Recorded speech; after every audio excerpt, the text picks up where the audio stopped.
Olá, meu amigo e minha amiga. No vídeo de hoje, vamos falar sobre os 3 motivos que impedem o cristão de prosperar. Sérgio, existem só 3 motivos? Não, com certeza existem centenas, talvez milhares de razões que impedem o cristão, o evangélico de prosperar. Porém, eu resolvi selecionar e trazer para vocês aqui esses 3. E com certeza, o que eu vou ensinar para você aqui hoje vai explodir a sua cabeça, vai tirar as vendas dos seus olhos e te fazer ver, te fazer enxergar coisas que você nunca imaginou, nunca parou para pensar.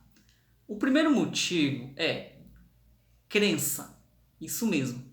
E quando eu falo crença, eu estou falando de tudo aquilo que você acredita, as coisas que você foi ensinado. Em uma linguagem mais simples, para você assimilar, porque eu não tenho muito tempo aqui nesse vídeo para explicar isso, imagina que tem uma escada e você começa a subir essa escada aí na sua casa. Sabe o que acontece? Você vai subir essa escada, mas vai chegar em um nível onde não vai dar mais para subir. Você vai bater ali no teto. Isso é crença. A crença é o teto. É aquilo que te impede de ir para o próximo nível. Por isso que na vida, muitas das vezes, você sobe, você começa a subir, a crescer, daqui a pouco você retrocede. Você sobe e desce, porque você chegou em um teto. Tem uma crença e quando você chega nela, você não consegue ultrapassar. E então você retrocede. Então, o teto, ela representa as suas crenças. Então, o que você tem que fazer? Você tem que despedaçar o teto. Simples assim. Você subiu a escada, encontrou o teto, fura, despedaça o teto e vai para o segundo andar. Lá também vai ter outro teto. Você vai despedaçar e subir para o terceiro andar. E assim sucessivamente.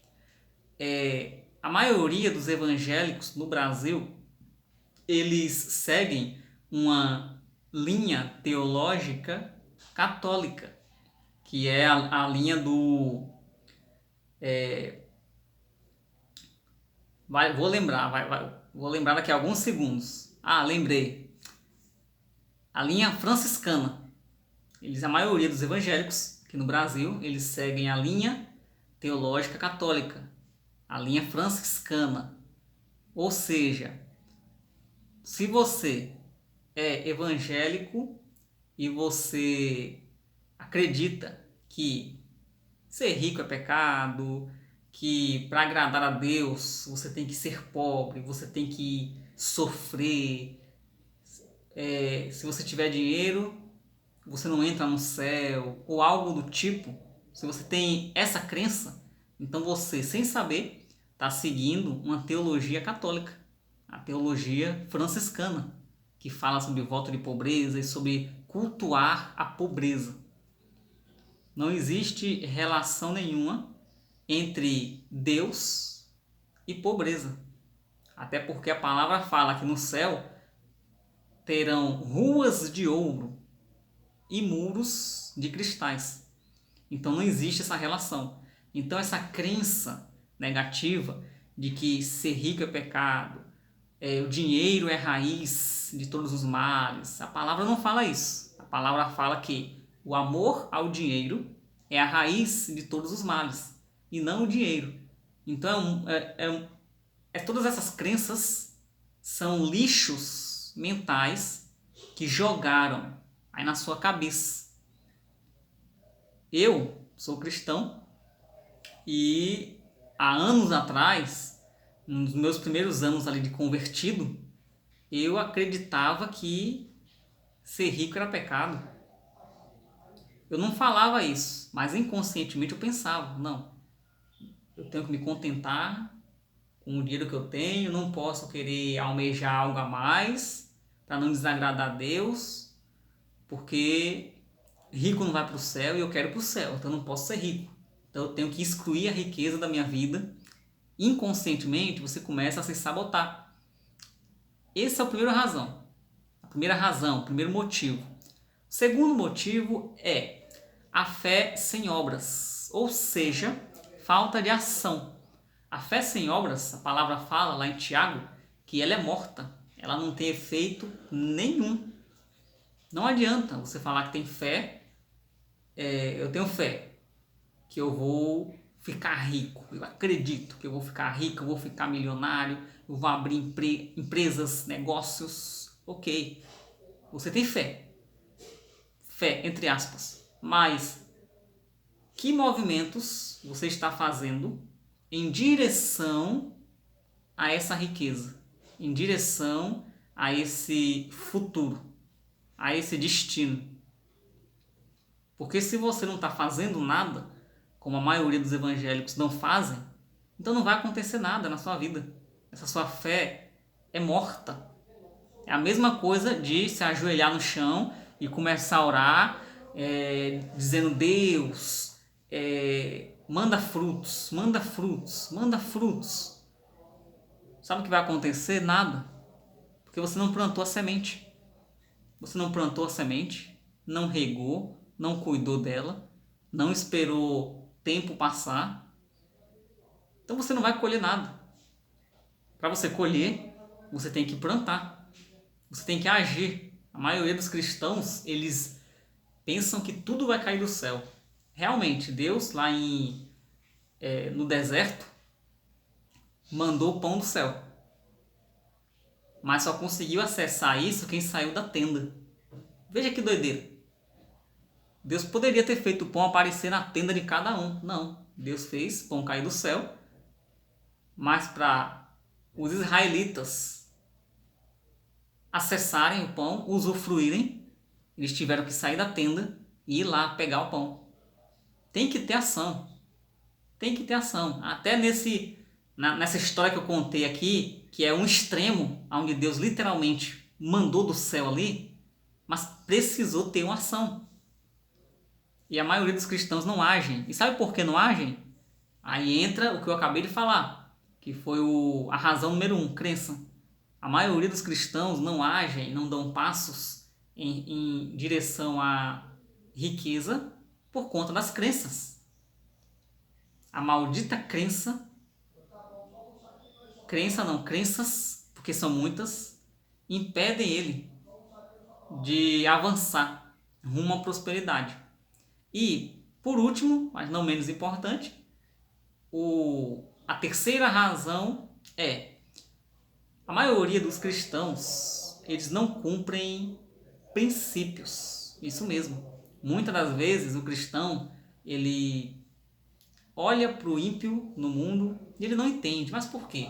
O ímpio prospera e eu que estou aqui servindo a Deus, fazendo tudo direitinho aqui, não prospero. É simples, é porque você não está cumprindo princípios. Se você descarta princípios, você será descartado pelos princípios. Não adianta. Muitas das vezes o cara é ímpio, mas ele está cumprindo princípios financeiros que estão na palavra. E você não. Por que você não cumpre esses princípios? Por conta das crenças. Então toda vez que você está lendo a Bíblia, aí tem aquelas partes que falam sobre riqueza, prosperidade, você pula. Ou você pula aquilo por conta das suas crenças negativas em relação ao dinheiro, ou você faz algo pior, você lê, mas distorce o significado daquilo para poder defender a sua maldita teologia franciscana de pobreza.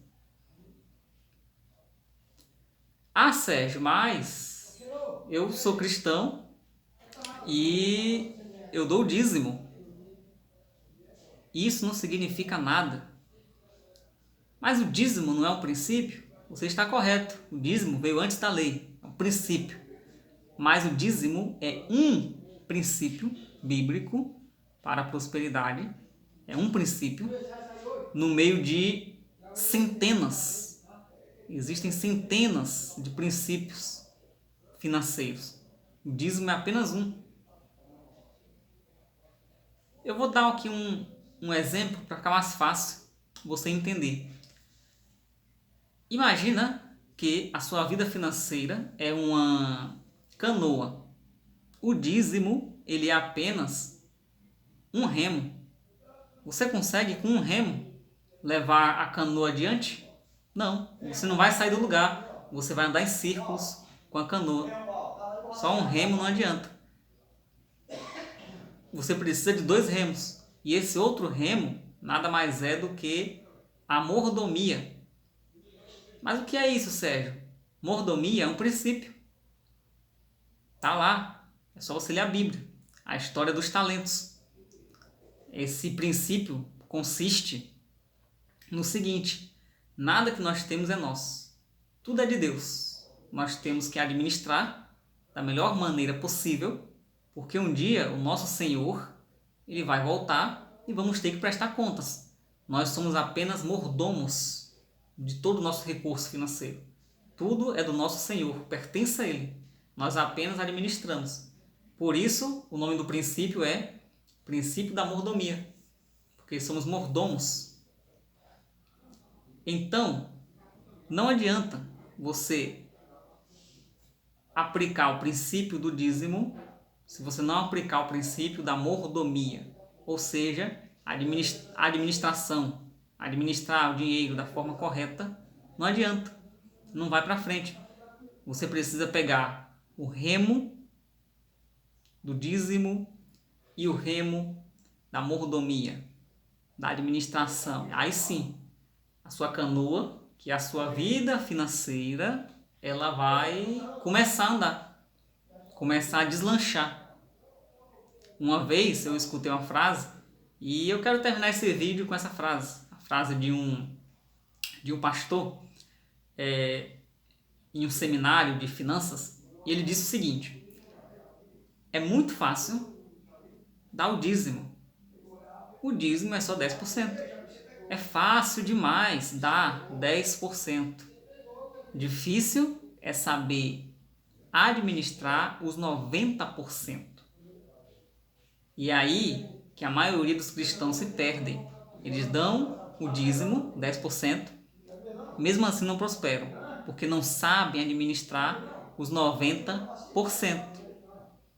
Então eu espero que esse vídeo tenha sido útil para você. Ficamos por aqui e nos vemos no próximo vídeo.